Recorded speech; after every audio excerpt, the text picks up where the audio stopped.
Hi, welcome to Live Dungeons and Dyslexia. Today we're discussing SLA Industries 2nd edition, and I promise not to refer back to constantly comparing it to 1st edition. It's my biggest note I've got here, because if you haven't read 1st edition and I keep comparing it back, it's not going to be that useful to anybody. Welcome. Oh, as you can see, we have a new face. We'll come to you last, I think. Or do you want to go? Or do you want to go first? Do you want to go first, Rob? No. I'll go last. Sorry, we'll save the best till last. Well, no, the best is always going first because it's Dewan, who's just he's international YouTube sensation now. I wouldn't go that far. What do you want? 10,000 subscribers now, I think. Something like that. I think I've just passed 3,250 or something like that. Not that you've checked in the last 5 minutes. Well, I always have to check before I talk to you because you start your YouTube smear campaign straight away. And if you have subscribed to him and you haven't unsubscribed since we talked about it last week, no, please stay subscribed. Yes, in all seriousness, keep doing it because he's promised to spend 10% of all his making on this channel, which is really considerate of him. That's generous. That's good because I don't think I could afford anything based on what I'm making so far. Right, I'll just share your YouTube channel. I forgot what I'm doing already. It's the pressure of having a new face, isn't it? That's it. You just forget everything. Come on. Let's get professional. So here we have is Dewan's YouTube channel. Odd Artworks, which it's international now. It is. You are global. Well, the maps are selling well, and I'm sending them all over the world. So it's quite interesting to see how many different countries people watch YouTube videos in. So yeah, I suppose it is international in that regard. Yeah. It's fantastic because you were a nobody before you got here, weren't you? Absolute nobody. I was a bum off the street. That was it. Speaking of people that was already someone before they got here, we have Pookie with us as always. Evening. One day I'll share your other site as well. Yeah, you will. Instead of the rubbish videos that I keep making. What's it called? What's your other thing being called? Reviews from Rillier. I can't spell that. Wow. Where? Say that Rillier. again, Pookie. There you go. There we go. Right. There. On it. So that's my main blog where you will find over 2,000. No, actually, we're coming up on 2,900 reviews. Wow. And how long you been doing that? About 16 years. And that must be like 10% of your entire RPG collection, right? It could well be. I'm probably closer to 50%. All right. Okay, maybe 40%, something. I don't know. Who knows? Okay, and let's introduce our new co-host who sat there going, you just know his heart. You know, like when you're at college and school and you go around the class, you've got to read out loud and you're going, oh, it's me next. It's me next. And we've all promised not to break him. Yeah. Until next time. Until next time. So this is my one time only. We're going to be nice to the Virgin. Yes. Okay. Right. So I'm Rob. I've known Adrian since middle school and role played for 30 years, roundabout, on and off. I've got no other background like the others. I am purely a role player. I've never GM'd. Honestly, he hasn't. I haven't. Just not something I've ever really felt that I wanted to do. I think maybe I just enjoy gaming too much. So maybe in the future it could be something that I'll get through to. I've generally role played with the same people for most of that time until the startup of this, which then sort of opened up avenues to sort of role play with different people. For instance, Pookie. And to start off with, I was actually quite sort of nervous to role play with other people that I didn't know. But in some ways, it's just as good, if not better, at times, because you get another point of view. They try things that you've never ever thought of, and I found that sort of really interesting and quite challenging, but a good way. That's enough about your online dating. Let's go on to the game. So to everyone, seriously, Rob, thanks for stepping in. So Rob, hopefully Rob is going to be, if he enjoys it tonight, yes, and everyone's nice to him. then I may be back. then he hopefully should be back. So we've got a few people. Rich is here. Ear has trumpet is my ear trumpet is here, and generously gifted out a membership again. Thank you for that. Andrew Beaton is here. Nearly called him Andy. Weeks and weeks of role playing with him, Pookie. You know, when I was calling him Andy, he said he doesn't like to be called Andy. I was thinking, just tell me. So yeah, we're Andrew. Rob's here. Primeval is here, and Rich is here too. So yes, Slay Second Edition. I think we should. One thing we haven't done is probably just introduce the game. We talk about the good first introductions, but yeah. So this game, it's kind of sci-fi horror-esque. Would you all agree? I know it's a game of corporate horror, media dystopia, ultra violence, dream world. It's like Cyberpunk meets 2000 AD meets Shadowrun meets even Traveller. Ramsey Nesbitt. Yeah, one thing to avoid, it is definitely not. It's not really cyberpunk. It's dystopian. Yeah, dystopian's a better way to say it. Yeah. Definitely. They'll. I know the authors will take umbrage if you use the term cyberpunk. Right. Okay. But yeah, that's it. So yeah, we're talking at Slay Industries Second Edition. We will be doing the normal giveaway. So if you drop a comment down at any time between now and 9 o'clock, and if you're on my Patreon, then we'll go into the random number generator, and one lucky winner will get the PDF of the Slay Industries Second Edition. I was going to big it up then, but I shouldn't. I should stay impartial and not give away the hints to whether I like it looking at my bookshelf or not. Okay, who wants to go with their first impressions of the book? Me. Okay. I go first. Straight in there. Because you're all going to probably get the things that I get. So if I get in first, you've got to work harder. So my first impression was I really like the artwork, especially like on the front cover. It's bright. It's really colourful. The only bits that I then, when I went into the book, I didn't like the black pages with the white writing. I find that a lot harder to read. I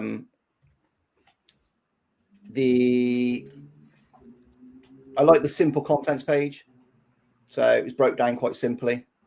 The history in it is very, very, very detailed. There's a lot of history in it, so you can see this being something that you could have some really long campaigns on. I thought the species were really cool, really interesting, give you lots of sort of scope for character creation. You weren't sort of tunneled into, say, 4 different categories.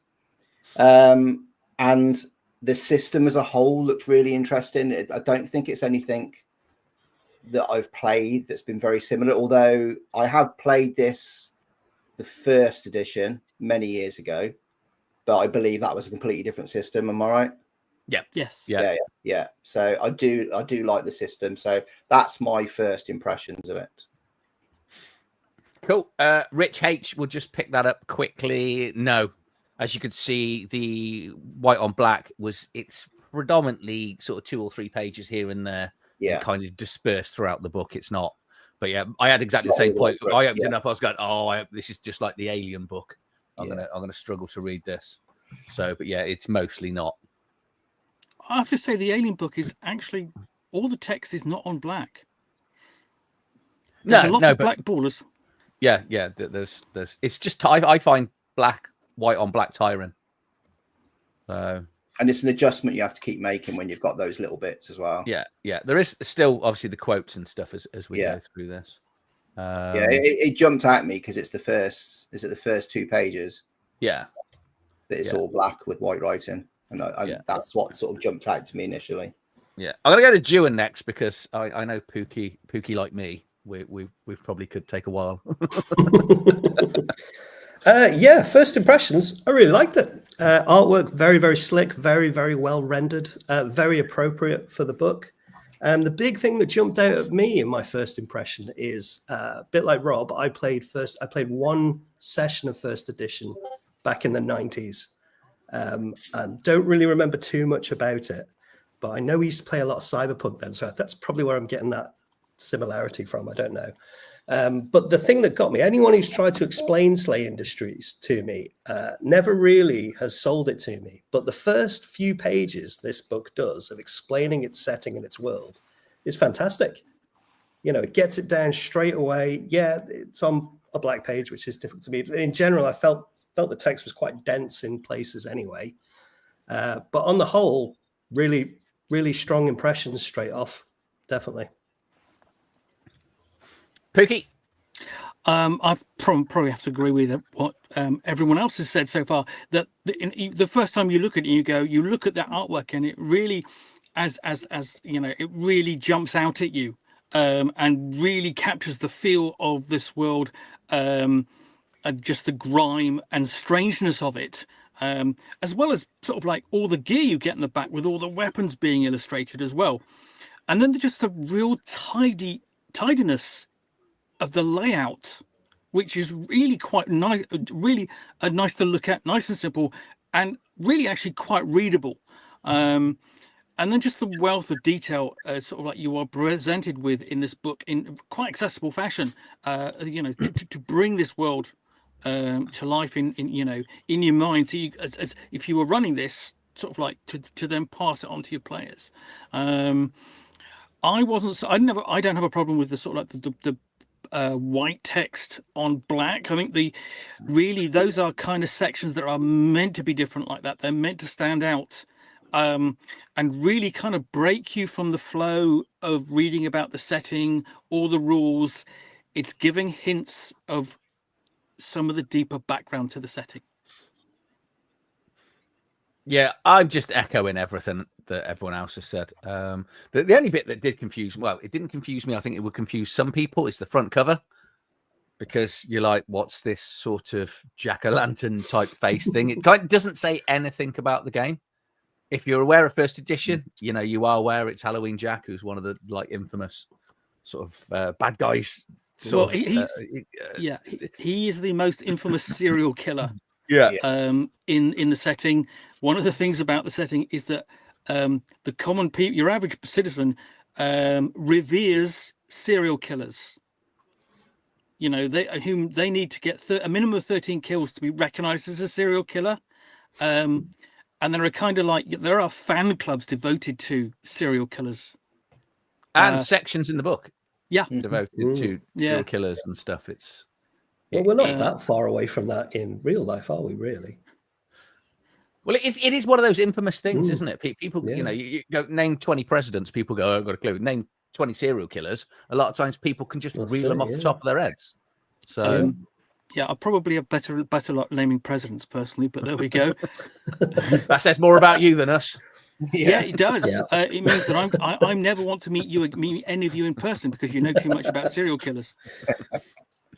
But yeah, it is. It's such a beautiful book, and you know, and the other thing I like is like you said about there's a lot of artwork for all the armory as well, because that isn't really a modern thing. 90s, that was a very 90s thing. So it's you can tell it's written by 90s writers, and they really modernized it for the sort of 2020s.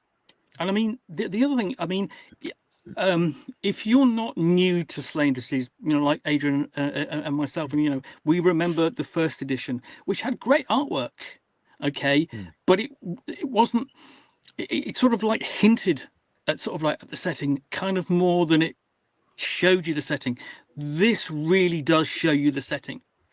Yeah. Well, bizarrely, the thing I remember most about first edition was all their press ads. And they had those amazing kind of paintings of the guy with the pumpkin head. Kind of sat with his great big axe in like a big pipe and things like that. And they were everywhere, but they really stuck out and they really made you think, oh, what's that about? It's a chain axe. That's it. Yeah. Yeah. I think we could just pile straight in through to good then as we go through. Cause because that's the one big thing, especially in the second edition. The lore is a lot deeper, I think. And because one of the bits it talks about is the sections of the worlds, because it kind of hinted there was other worlds in first edition. Again, try not to compare it. But in this, it clearly talks about like, because SLA Industries, as it sounds, is a very horrible industrial company, and they just basically want to use capitalism to take over the world. Well, the universe, really. And they'll go to other planets and they'll go, are you with us? You're not going to be with us. Okay, you know aliens are going to come and kill you if you don't join us. So they sort of blackmail people into joining them. And then when they do join, they might turn them into a labor world or a resource world, or they might even franchise the world to make burgers and stuff. And it's such a weird thing that you're working for this corporate that is incredibly bad, but you're still trying to sort of get up to... Now, do you want to game the game from a player? As in, do you want to get into the corporation to better yourself, to live in better houses, buy better equipment? Or do you want to get in to actually get to Mr. Slayer and try and take it over to end it? It gives the players that sort of choice as they go through. But, I mean, ultimately, what we kind of really need to describe is what this setting for this game is, what the characters do. Essentially, the setting is the world of progress. It's a world called Mort, which is so heavily polluted that the world is basically environmentally devastated, and the whole of the population is condensed into one massive city called Mort, which could describe essentially as just one big layer of city upon city upon city, all the way down. There's actually a great illustration. There we go. That's the one. Yeah, that's it. And the citizens get by on a minimum stipend. But if you've got any kind of hope or aspirations, you go off and train to be a SLA operative or a slop. And the various different types, various different species you can be, and so on. And then you graduate from the training course, and you attempt to become famous as an operative, trying to get TV spots as you basically go out and do missions for SLA Industries. They might be going out and dealing with a nest of carrion pigs, breaking up a riot, taking down a soft company that which is basically a rival company to SLA Industries, and so on. Investigating a rash of serial killers, a serial killer operative, cooperative, and so on. And you'll start with a whole load of gear, and you want to get better gear. And you'll also have to pay your bullet tax. Bullet tax is amazing, isn't it? Yeah, I really enjoyed the idea that behind aspect. bullet tax is that what it encourages you to do is to go hand to hand with the opponents. Okay, I mean, that's not just basically melee, brawling, but that's basically things like chain axes and mutilator fists and various weird and wonderful melee weapons, because it looks great on television. And if you do well, you'll get sponsorship, more money, you'll go up in security level, get more interesting and more important missions to do.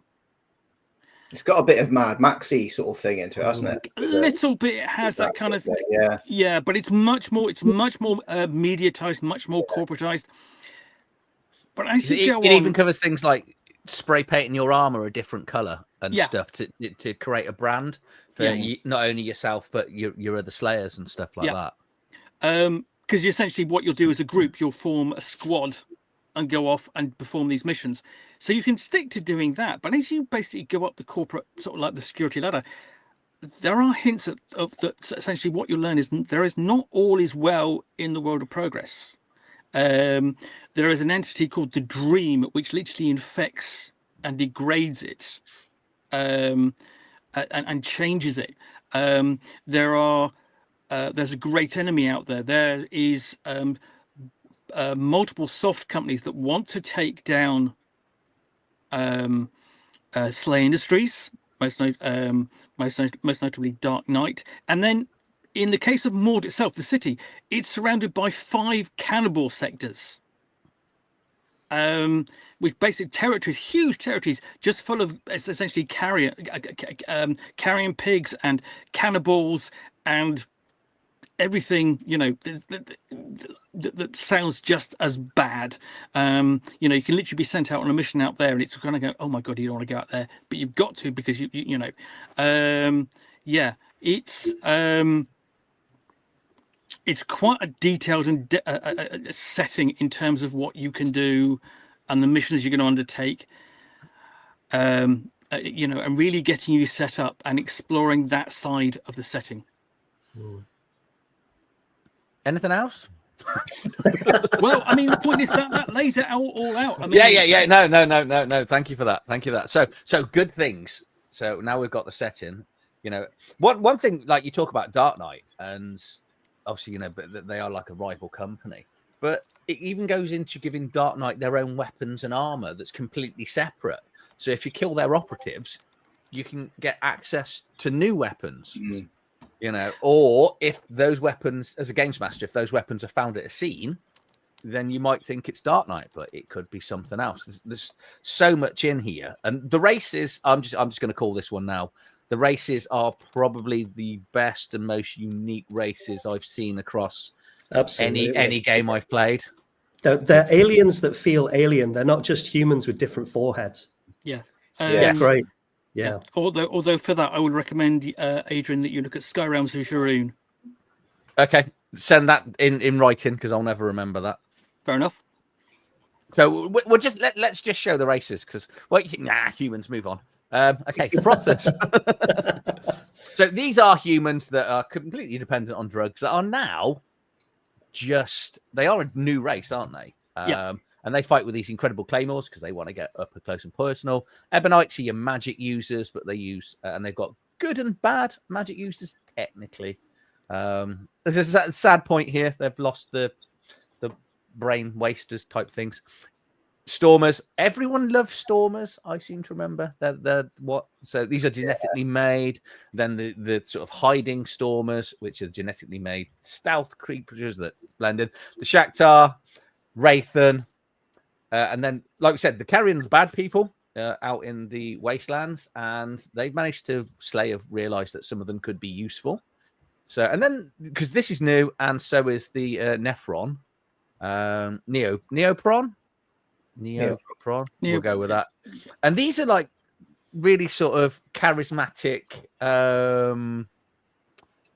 swashbuckly types, aren't they? Yeah, but I mean, they're charismatic kind of investigator types. Yeah. I like the idea of this bird-faced, charismatic thing. It's there's a tendency, sort of like for the different species to sort of like specialize in different, basically operative, basically roles. So Nephrons tend to investigate, sort of tend to concentrate on things like the bureaucracy and investigation and stuff like that, whereas the other ones are kind of more physical.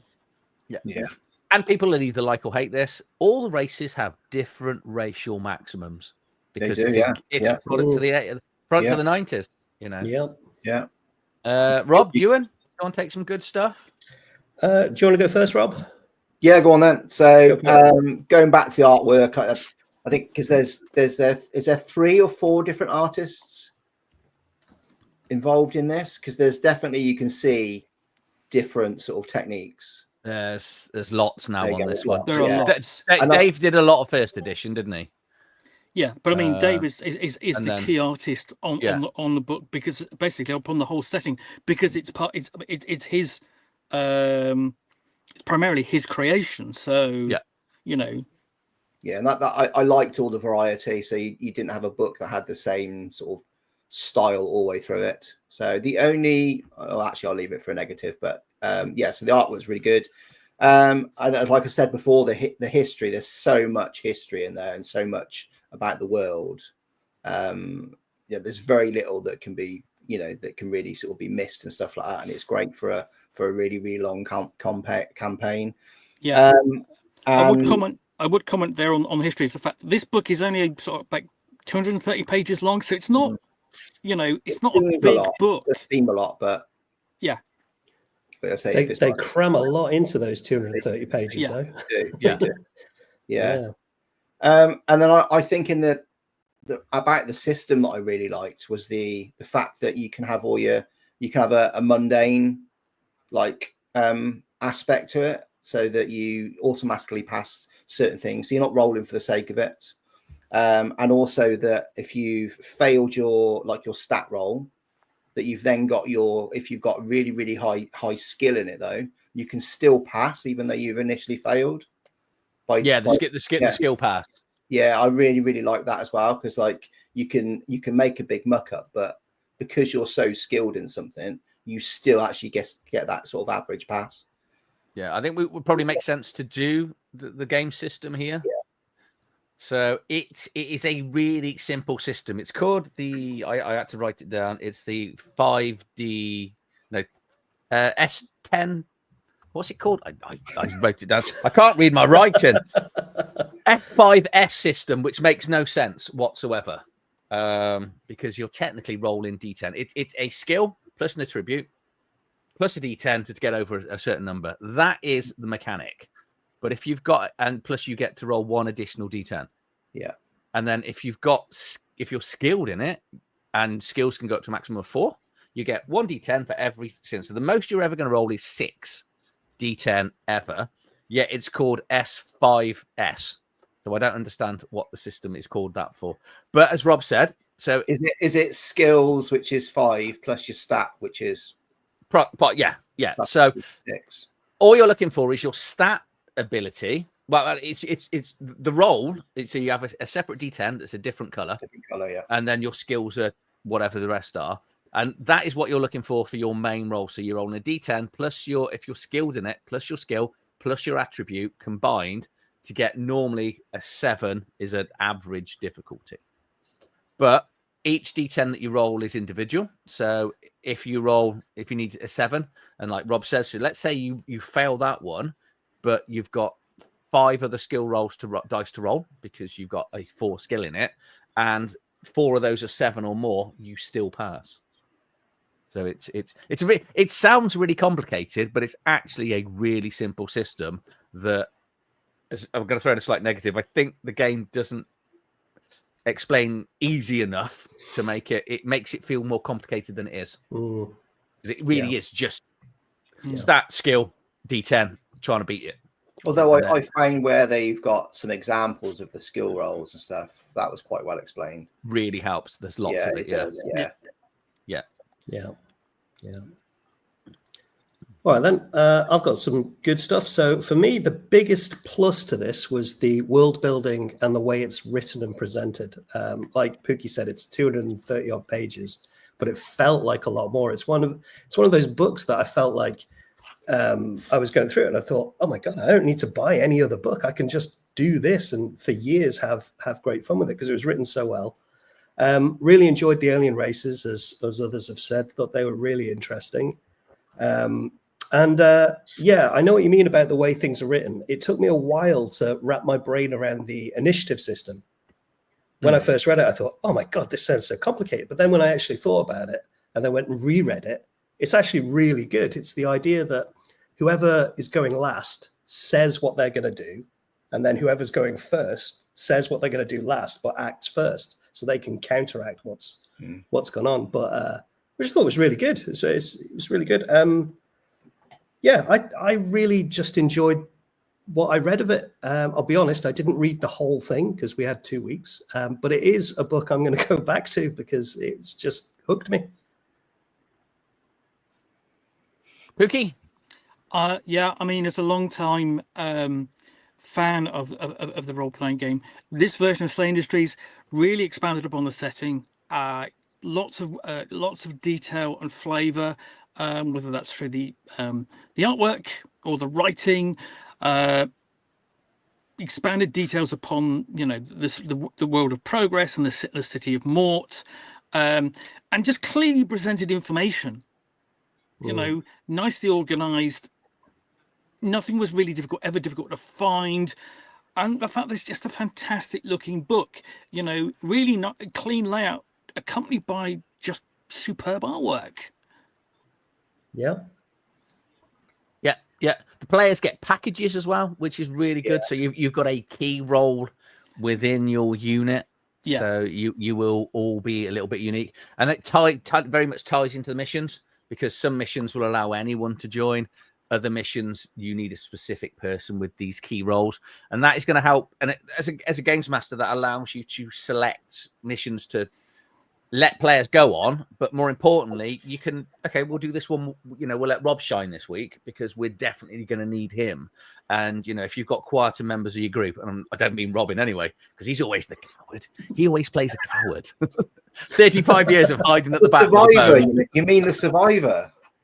So that's it. Yeah, you played a Wraithen when we played this, which are the big, scary, predator-esque people that like to sit miles away and sniper people. Yeah, and that's pretty much, their whole thing is killing people silently. But it does allow you as a games master to help encourage players actually to come in. Rich has got a question that I'm going to come on to. You're going to know the answer to this because we'll come on to that once we get to the bad bit. Because he means system-wise, right? Yeah, and I think we all know. The elephant in the room here is coming. So, but I want to focus because there's lots of good in this, and then maybe a little bit of negative. Like I said, the artwork is so much better. I'd say that I'm going to go back to the first edition. I did love first edition art, but it was very much a piece of its time. They really brought this into to be attractive for newer players as well. But they've kept the aesthetic though. So they've taken that idea of here he is. Now we have to be nice. Okay. Well, I was going to say the original artwork. I remember you're right, very much of its time. But they've kept that kind of design ethos, and the artwork is just rendered in a much more contemporary way, in a much more polished way. So it does appeal. They've kind of appealed to both markets, which is a hard thing to do, I think. Yeah, we're gonna have to explain to Jared. If everyone in the chats, Jared is here, who's one of the writers and creators of first and second edition Slay, and you're coming in at the tail end of the good bit. It's all downhill from here. So, but I said the thing I really, and I'd missed this out in the first edition, like we were saying, Pookie, is I think I could quite comfortably, because I keep talking about I want to get my world down, my books down to sort of 5 to 10 systems of games I want to play. I now think I could quite successfully, and this is going to be a big hint to where I'm going to be voting towards the end, I think I could probably hoof Traveller out of my system now, and I can play Slay as Traveller, because you've got the facility to go to any world. And as a games master, you could, if you want to make this all playing on Mort and then go out into the wilderness, Mad Max style, like Rob said, you can do that. If you want to have intercity things where you're going down into sewers, clearing stuff out, corporate intrigue, you can do that. You want to take them to a new planet, or even have spaceship stuff, because you're gonna have to build that out a little bit. But you can take them anywhere, and you can have and because the worlds are themed, like this is a labor world where everyone is there to generate something, or this is a resource world where we've turned this whole planet into a mining. Depending on where the players go, then go, actually, I don't like the fact this whole planet's enslaved, and they can try and, change things, and then you can send Slay after the players. It's really one of those. Yeah, and you've also got the cannibal sectors, and they are all different, and they can all run different campaigns. Cannibal Sector 1 is perfect for you running basically a military-style campaign, sort of like Vietnam era. Ooh. Going out on strike missions, search and destroy, that sort of thing. I think you're right. It's the breadth of what you can do with it, isn't it? Yes, you're playing these operatives, but there's so many different options you can take with that. Yeah, it's great. Yeah, it's a vast improvement on one, and I loved one. And the book hasn't fallen apart yet. So. Hold on a minute. Yeah, you've still got a complete copy. Not every book falls apart. Ever. Yeah, but most people use their books. I used my book. When? In the 90s. Well, he's not wearing gloves to touch it. Look at it that way. Yeah, true. So I ended up buying. I got. They did the reprint, and then I got the Cannibal Sector book, which, as you say, is amazing. And even at the back of the Cannibal Sector book, there's a rule for a minis game as well in there, which I was really surprised. I wasn't expecting that. The minis game is essentially the first chance to look at the S5S system in play. As I recall, yeah. Okay, so anyone get anything else good? I think I've pretty much done. Oh, traits, merit and flaws. Mm-hmm. Merits and flaws are such a thing of the 90s, and so many games don't do it anymore. and it's I so like the luck nice. and fear as well. I quite like the luck and fear. Yeah, Yeah. So Yeah, just gives yeah. other aspects to the game, doesn't it? So yeah, and especially when you get to that big change in Ebonite, that big creature you can change into, and gives it everything fear 4, and they're all just going to run away. yeah. Because I always played a brain waster. Every time I played this, I was a brain waster, or an Eban now, as they're called, which is annoying. So, do we want to dare now? Jared's here. Go through the bad. Who wants to open with things they didn't like? I've only got a couple, so I'll start off, and it's probably the biggest one for me. I mean, Especially it's fine, Rob. In Go this on. situation, you're okay because you know that nobody knows who you are. No, exactly. Yeah. So my first one is it's no hyperlinks. No hyperlink. And I find that invaluable.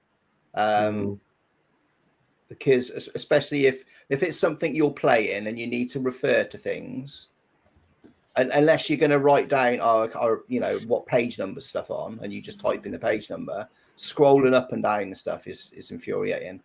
And I don't know whether or not it's something difficult to do when you're creating a PDF, but I just find that really good. And the only other thing really was that as a full-on sort of player, and I'm not GMing and stuff, to me the character creation and the races is the first thing that I want to look at. And because it's all the way down on page 62, I found personally, for me, I'd want that at the beginning of the book. And I'm like, yeah, I'm hooked. I really, really enjoy this. I love these characters and stuff. And then I start looking at the rest of the world, and then it sort of builds from there. So for me, from a player's point of view, it's maybe the wrong way around. I can see that. Yeah. Go on. Yeah. Sorry. Oh, well, I was going to say, I felt like the world, because SLA Industries is so, I don't know, from my point of view anyway, not being super familiar with it to begin with, I felt like it was so different from anything else. I kind of needed all that world building first, so the rest would make a bit more sense. But I totally get what you're saying. So it's almost like a habit, because so many games have the character generation right at the front. You almost expect it. So when it's not there, it is a bit jarring sometimes. Yeah. So I do totally kind of get that. Yeah. And then not having the hyperlink meant, that if Yeah. you started reading through it, you couldn't then just find the character creation. Yeah. I personally, I would have, and this is, again, I think you should have enough lore so the players can read. Because to me, how a book should be set out is the first half should be, you can give to the players and go, right, you want to read this bit. This is safe to read. Mm-hmm. And then so you get a little bit of lore, a little bit of history, player character creation. Then you can't read anymore. And then you put the full dump at the back of the book. That's I find that more palatable, because, like I say, when I'm reading a book, I kind of want to know how it works. I need a little bit about the system, character creation, but I want a little bit of world first. I don't want 40 to 50 pages of history and lore right at the start. There's another addition that you should always have it with, that is, what is it the characters do? Yeah, that's true. Yeah. I mean, basically, what is it that the characters are going to be doing when you play this game? So, I don't generally have a problem with the way this is laid out. No. I'm basically going, all right, all organized. I've got a nice big section on the history, which really is well explained. Oh yeah. And prepares me in readiness for the current state of the world of progress. Yeah. I've got no problems with everything in there, but like Rob said, I think it sometimes it'd just be nicer to separate it out. I've got a slight niggle from this is a first to second edition. I don't like the Eban change from brain wasters, but also in the books they refer to them as wasters and Eban regularly. There's several times when they switch in between, like they've forgotten that they've changed the name. But then no one else is going to notice that. That's just a real nitpick from someone because it was the race that I played. I was always a brain waster because I was a massive fan. Sounds like a you problem, doesn't it? Yeah, I was a massive fan. I went, he looks like Eric Draven in The Crow. I want to be one of them. Yeah. But the Ebon powers are fucking amazing. They are, and they've streamlined them. I should have put this in the first bit, because in the first edition, I think there was 16. So as a player, there was, because they replaced your skills, it was very hard to know where to spend. And there was, I think, 20 levels, where in this one, is it up to 6? Up to 6, isn't it? The maximum, no, 4 is the maximum you can have in a skill. So you can get your abilities up easier and quicker, and actually have some bloody good fun with, because you want protect, because you've got to get your art. I'm not going to talk about Evans. Anyone else got anything bad? The one thing I will say, I do like it when people put in adventures, there are only 2 missions, and they are vague missions in here. And it would have been really nice just to have a random hunter. They're an outline. You know? You mean a hunter sheet? A hunter sheet. A completed hunter sheet of so there's an example in there, and just to start an adventure, just a 1 or 2 page adventure. There is. Just so... Let's see if I've got. If you there is a collected progress report book which gives you quite a lot, including an outline. Here. We can't see it. You're gonna have to get it down and show it to us. It was placed there earlier. See, I might be a bit of a fanboy, but I've got a few issues with the... That essentially, if you're going to pick up a book to sort of like get you started, that's a very good choice. Once you've got the core book. So we forgot the good bit. We forgot to mention the monsters at the back and the monster stats. The way they are laid out, they are absolutely brilliant. That's sorry, I'm just going through my good point notes. I generally only have one kind of negative point about the game, and for me, it's more that in the long term, you're kind of going, what is this? What are the elements of the game that a lot of the fiction? I'm getting schooled. There you go. That'll keep you happy, Adrian. Yeah. There's a lot of that makes sense then. As a dyslexic, when you're reading it through and it keeps swapping, it's sometimes so. Yeah, because for me, one of the problems, issues of the game for me is that there's a lot of kind of backstory to the game, and stuff going on that isn't apparent in the core rulebook, only kind of hinted at. So this is a game in which you are going to be exploring this corporate hierarchy. You're going to be, and its secrets, and who Mr. Slayer is, and what secrets he's keeping, and that sort of thing. And it's only kind of hinted at here in the rulebook, and it kind of left, well, what's going to happen in the long term with that? And you kind of want a bit more hints of that. Hopefully that would come out in a source book or even a campaign would be absolutely great. I mean, it's just a little bit more in terms of essentially I'm not talking about revelations, but things that the game master can sort of like begin to hint at and lay the groundwork for. I take the view that we don't need it because he's like security level 1. The players aren't getting there or anywhere near finding out anything because the security level system is done so well that you only know what you're allowed to know. And I think from a games master, I like that because then I don't need to know things that aren't going to be important for probably 8 to 10 months worth of campaign, like I say, as they're going up levels. And you can then decide yourself, because Mr. Slayer's been around for a very long time. Is he the same person? Probably not. Or is he some immortal like in Warhammer 40,000, where it's it's the same emperor for eons because of weird reasons I don't understand because I don't know much about the lore, but I know it's the same person. If you know what I mean. So, but yeah, I'd love to see a high level or low clearance level, I should say. Campaign would be absolutely brilliant. Jared, I'm sure you're working on it. Anyone else got anything bad? Yeah, I've got just one bad thing because I genuinely really enjoyed this book. I've got one bad thing and one observation that I kind of came across when I was going through it. So my one bad thing is it does take me a while to pick up rules. So quite often I do have to read them a few times to get my head around them. But I did find with this, if it wasn't for the examples, there's no way I would have gotten what some of these rules were. So I think some of them were maybe a little over-explained and could have been written a bit more succinctly. But the examples did clear it up. And my my observation was, as I was reading this, I realized I would love to play this, but I would no way want to run it, because I'm pretty sure anyone I ran this with, the players would just annoy me so much. Oh, I'm desperate to run. I'm desperate to run this. All right. Well, I'd happily play in it, but there's no chance I'd want to run it. Yeah. So I think that we can just answer now Rich's question. Who wants to? I think you've pretty much picked that up, Juan. Does anyone want to add anything to it? I mean, I think ultimately, okay, it's more a case that it could have been written with a little bit more clarity. Yeah. Okay. But it's not that difficult to pick up. No. The same system is also used in the Terminator role-playing game as well. Oh, right. So if you've played that, you can easily make the adjustment to this.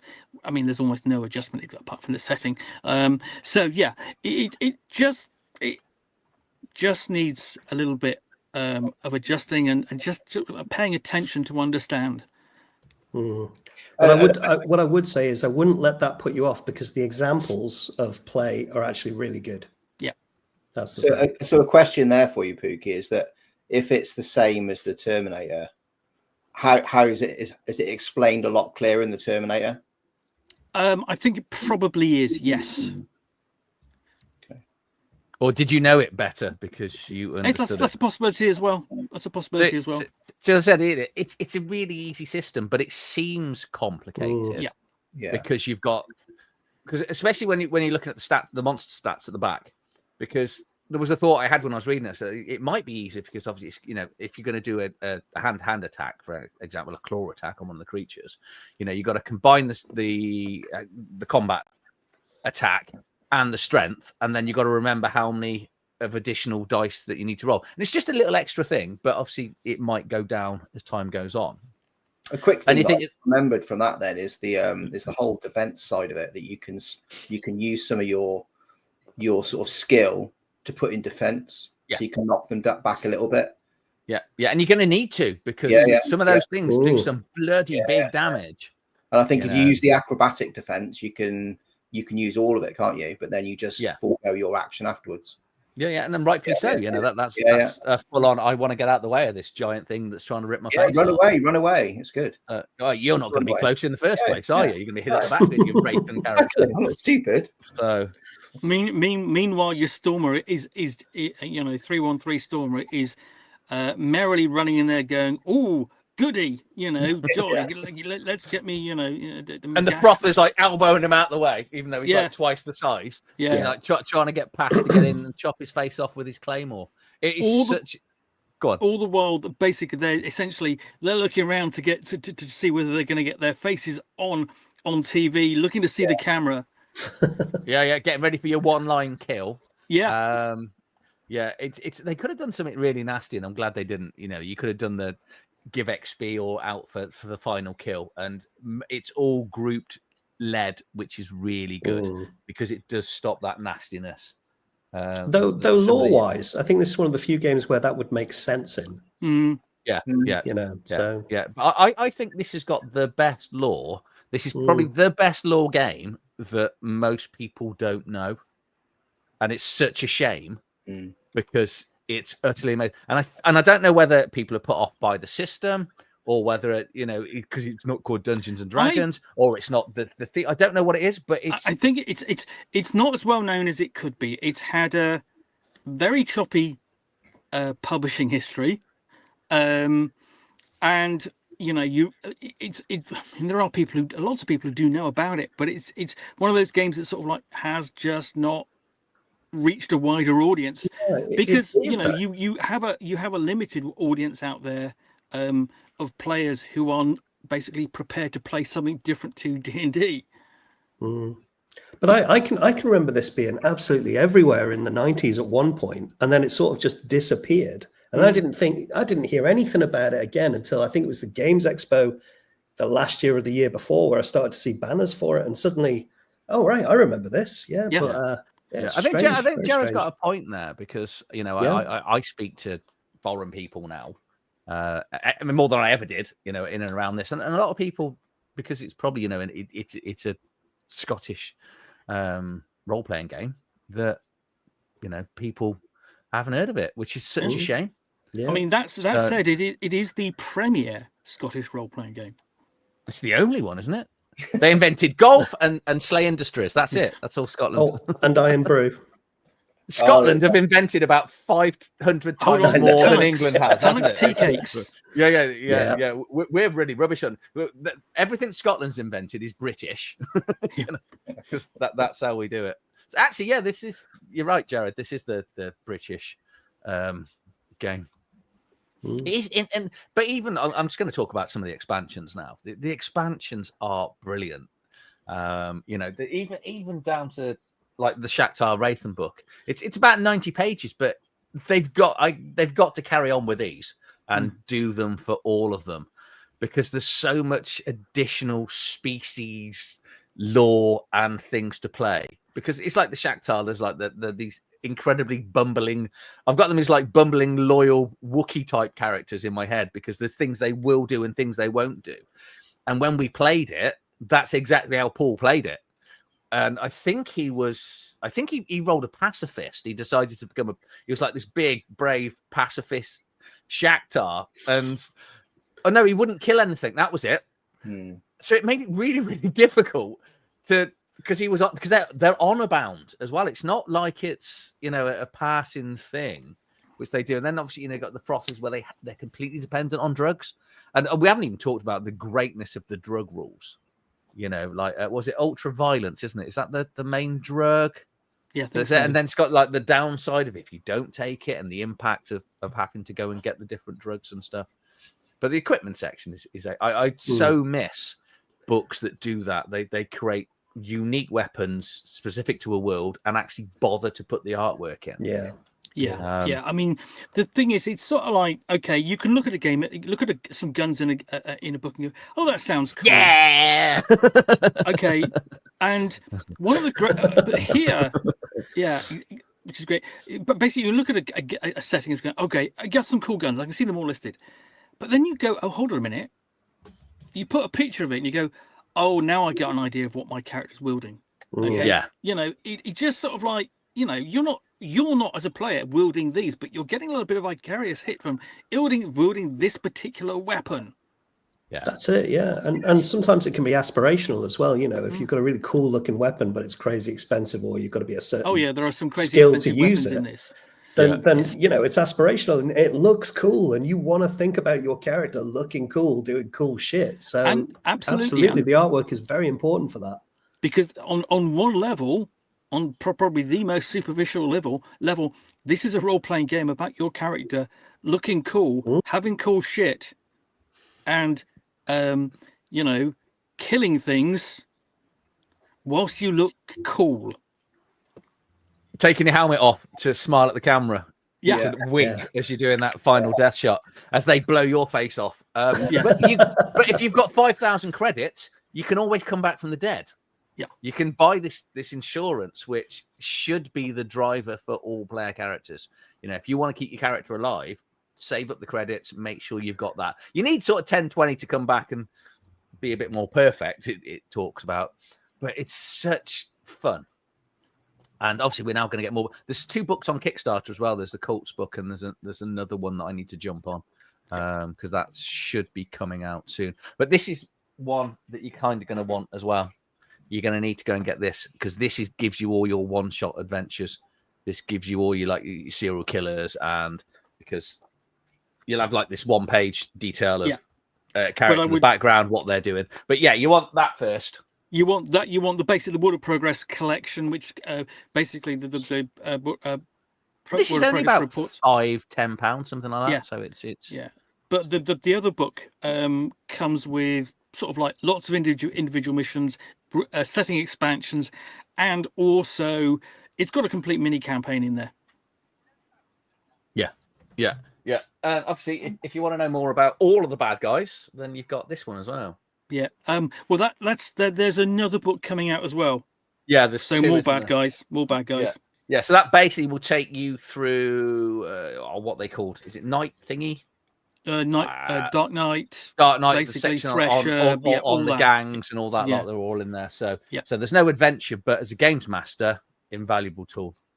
They all are. Buy everything. I've spoilt my final assessment. And I assume they're all as beautifully illustrated as the rulebook. Yes. Yeah. Yes. Brilliant. Yeah. Sold. Just take my money. Take my money. That's what Jared's here for. Yep. Yeah. Just take it all. If it's beautifully illustrated, I'm sold. So, Adrian, we better decide what we think of this book. Yeah. Right. Thumbs up, thumbs across, or thumbs down. So 3, 2, 1, go. Obviously, if you're going to go and pick up SLA Industries, then just grab it all. Really. Yeah.